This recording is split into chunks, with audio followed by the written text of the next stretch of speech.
What's up guys, Dog Polk here, and today we're going to be reviewing a hand from the Aussie Millions between Phil Ivey and Dario Sammartino. But before we jump into the action, we got some new threads here at the Upswing store. Now, if you bought clothes from the last store on Sunfrog, that was what we did out of the gate. We just wanted to get something going, but ultimately we had some problems. They sent the wrong shirts to some people. There was a lot of delays. The quality was kind of suspect, so we switched over to a brand new system integrated into the Upswing site.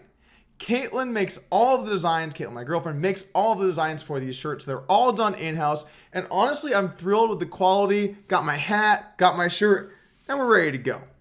Now that we've moved the shop over to Printful, we have way more flexibility. We've added in women's clothing, we've added in some hats, a hoodie. We're gonna add in a bunch more stuff like tank tops. I'm excited for those as well. I know how much you guys love the tank tops. If you guys want to check out the store, you can do so in the description below.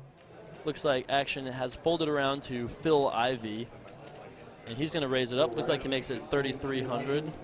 Van Dyke Brown, yep, okay, I love it. Midnight Black, Prussian Blue. Nice. Yeah, I love it, guys. I love it. Which one is darker, though? All you Kappa Ross fans in chat. Which is darker, Prussian or Thaler? Our hand begins with the action folding to Phil Ivey on the button, who opens it up with pocket tens. Now he raises to 3.2 thousand, which is certainly a standard raise size, somewhere around 2.3 big blinds. Fedor Holz gets out of the way in the small blind, and now the action's on Dario in the big blind, who looks down at Jack 9 suited. Definitely a hand you're going to want to see a flop with. Now you could maybe mix in some 3-bets with a hand like this so that you can have some coverage across some middling connected type boards, but in general the better play is certainly to call. By calling you get to realize your equity, no one can squeeze you out of the pot, and if you get 4-bet with a hand like Jack 9 suited, it's not a good situation. And I quickly do want to say this, a lot of people have said, Doug, you say so often if you get 4-bet, it's not a good situation. But that's because when you have hands that are awkward against 4-bet, you generally speaking want to lean towards taking lines that let you realize your equity. Now you still probably should have them as re-raises, but you want to take the other lines a bit more often. Anyway, he decides to go ahead and flat, and let's take a flop. Not a bad flop for Dario, though there are 3 hearts out there. He has defended against Phil Ivey's button raise.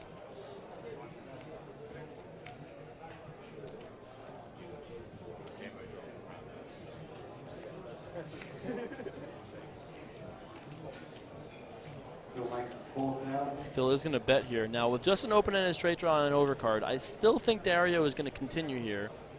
He is getting over 3-1 to try to make his hand. He might check raise as a bluff here as well. That wouldn't blow my mind either. And that looks like a raise to me. Maybe not. He does raise here. Nice. 13,000 here from Dario. Now, if Phil has nothing, he's probably going to just fold. If Phil has a pair of 10s, pair of 8s, any high heart, a pocket pair, obviously like jacks, queens, kings, or aces are not folding now. He himself might have a hand like queen, jack, or a hand like 7-9. Those hands also would not fold. And now if you're Dario, you are not happy about this, right? The flop comes 10-8-3, all of hearts, giving Phil Ivey top set, and Dario an open ender. Dario checks it over to Phil Ivey, and with top set here, you gotta bet. I mean, not a very crazy idea to c-bet here to deny equity, build the pot, but I feel like it needs to be said anyway. Ivey decides to bet 4,000, which is an okay sized bet. Generally speaking, on these board textures, you're going to want to pick a slightly larger size. A little bit under half pot here might be a bit small, but still an okay decision. It is also worth saying that when you have top set, you block a lot of the hands that can call, so maybe picking a smaller size is a little bit better, but on a monotone flop, it operates a lot differently. Any hand with a heart can certainly consider a flop call here, and frankly probably should call here unless he has just a very weak heart with nothing else going on with it, so I would like to see a bit of a bigger size. After Ivey bets, the action's over to Dario, and now what should he do here with his open ender? And I can see some decent merit for both raise or call. In general, on the monotone flops, if you're going to pick hands to bluff with, pick hands with a heart. And the reason is twofold. First off, you block a bunch of the flushes, which are hands you don't want your opponent to have because they're never folding. And then also when your opponent does have a value bet, like let's just say, I don't know, top set, you can still hit a heart to win. Also, if your opponent has a hand like a straight draw, then you end up, dominating their draw in a lot of situations. So basically, those are the kinds of hands you want to bluff with. But it can also be okay to work in some straight draw bluffs as long as they're supplementing those other bluffs. The better bluffs are those flush draws. Now, there are other hands for value that Dario should be raising here, mainly flushes. That's really the best hand that you can have on this flop. And sets are a little too thin. I often get asked, Doug, if I have middle set or bottom set here, should I be check raising? And in general, I would say no. I mean, you can work it in occasionally, but you should typically stick to check calling with your 2-pair and set type hands and raising with your flushes. Anyway, he does decide to check raise the flop, and now the action's back over to Phil Ivey, and he has a very clear call. If I'm Ivey, I think my opponent's either bluffing me or he has a flush. No need to raise. Ivey does decide to call, and let's take a turn. Maybe you're getting a little happier here as the 7 from heaven spikes on the turn. So now you made your hand, but you're never thrilled in this situation, right? Now I think you have to continue with the bet, right? Phil has too many hands that are just like ace 8 with the ace of hearts, or queen 8 with the queen of hearts, jack 10 with the jack of hearts, 10-9 of any combination, which has a straight draw now. 18,000 from Dario as he bets those Prussian blue chips with his straight here. Both these players are still pretty deep stacked here. We don't know if Phil's cards this hand, at least not yet. Now, if Phil continues here, you got to be at least a little concerned. A little concerned, right? The only thing you lose to is a flush, and it's very hard to flop a flush, right?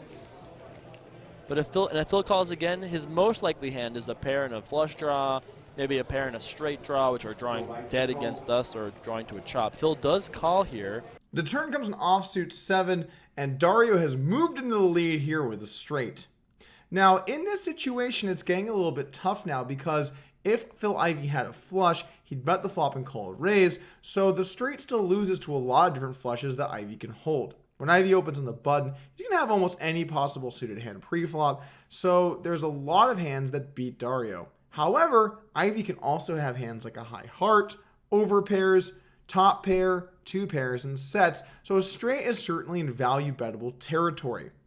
Also, by betting, a good thing here is that when you bet and they fold, they oftentimes fold out equity if they have a heart in their hand because they might think that their heart is dead to a flush.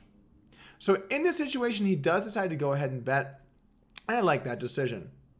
Ivey once again has a crystal clear call. I mean, in general, when you have a set, even on a monotone board or a board with a lot of straights, you're definitely calling flop, you're definitely calling turn, you're praying for that board pair, but in general, you're going to end up having to call down.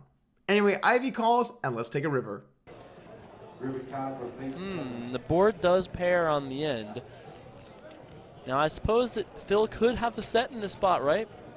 That would make a lot of sense if Phil had a hand like 2 3s, raised on the button, got called by the big blind, got check raised. Phil would only just call in that spot on a 3 flush board, right? He wouldn't re-raise with bottom set.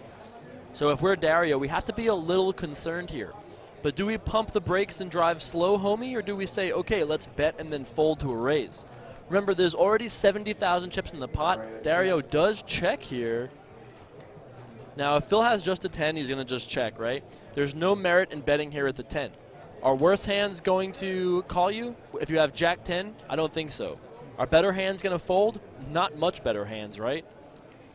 So I think the only hands Phil bets with here are single hearts that missed, full houses. Wow, and Phil shoves here on the river for 135,000. And you can see Dario is sickened here. I mean, what do you do with Jack 9 in this spot? This is an absolutely sick spot here. Phil bets 2 times the pot on the river. And remember, Dario has 60 seconds stacked on his hand. Actually, I think maybe it's 30 seconds stacked on his hand. I gotta double check how much he has at default. He still has his time bank chips behind. Those are those blue coaster sort of things behind his stack. What a sick river shove here from Phil Ivey. The river comes a board pairing 7, bailing Ivey out and giving him top boat. Now Dario needs to slow down. Not only do flushes beat him, but so do boats. And in this situation, there are enough hands that he's behind that he's got to check. You're not happy about the way this developed, and if you're worried about being too weak on the river when you check, you can also work in some hands like some flushes or boats, but you're not really going to have many boats, so those don't really make sense. But flushes can certainly be part of your river check strategy. This isn't a river you should be betting too much out of position because you do not have those full houses, and also your opponent's going to have a lot of very strong hands and has a lot more boats than you do. Anyway, Dario does decide to check, and the action is over to Phil Ivey. The question now for Ivey isn't should he bet or not, but how much does he want to try and get paid? And one thing that I really like about what Ivey does here, he decides he's going for all the gold. And that's a pretty good decision to make. You know, if his opponent does have a hand like a straight or a flush, they might just call because while they do lose to full houses, it's not that likely that Phil Ivey has one of those. And additionally, Ivey might want to bluff here with a few hands with missed hearts. Let's say that Ivey had a hand here like ace-king with the ace of hearts. Well, you might want to jam here to try and get your opponent off of a hand like a lower flush or a straight. In that situation, your ace of hearts is very relevant because you block a hand that's basically always going to be calling. And look, I'm not saying people are going to fold flushes and straights. They can do whatever they so choose to do. But you do want to pick bluffs that have the best chance of getting your opponent to fold. And when you block the nut flush, you do have a better chance. Now, Ivey decides to go all in, and the action's back over to Dario, and this is one of the reasons why check-raising hands that do not have a heart on them on the flop can get really tricky. He's kind of in no man's land. If he folds, it almost looks like he was bluffing, and while he was on the flop, he definitely wasn't on the turn, and he has a hand with some showdown value on the river. But if he calls, he still loses to all of the flushes as well as the boats. And also he knows his opponent can value bet pretty thinly because his hand doesn't look like a boat. This really kind of highlights, first off, how important position is, and then second off, why you want to be careful when selecting these types of bluffs. Personally, I think I would probably like to lay this down. I mean, he could even have Jack-9 with a heart, which would be a better hand to call with because you would block some of the flushes.